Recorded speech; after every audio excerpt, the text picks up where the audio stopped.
નમસ્કાર મિત્રો, જય વસરાજ. સ્વાગત છે તમારા નવા વ્લોગમાં.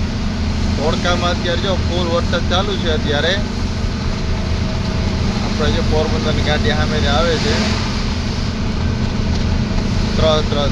અમુક જગ્યાએ વરસાદ ચાલુ છે ને અમુક જગ્યાએ નથી. જો આવો માહોલ છે આવો અત્યારે. જો અત્યારે હવે ફૂલ વરસાદ ચાલુ થઈ છે, જોઈ શકો.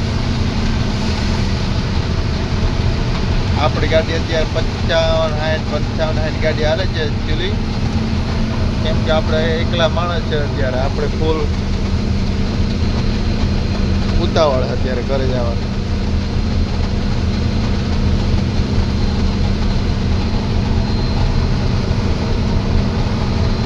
જો અહીંયા મેં વરસાદ નથી આવ્યો. જો આમે ધીમે ધીમે આગળ વરસાદ ચાલુ છે. ત્યાં ક્યાંક મોટા છાંટા આવે. આ બાજુ બધું ચોખાનું વાવેતર જોઈ શકો છો. આ ચોખા લીલુડી ધરતી હો ભાઈ.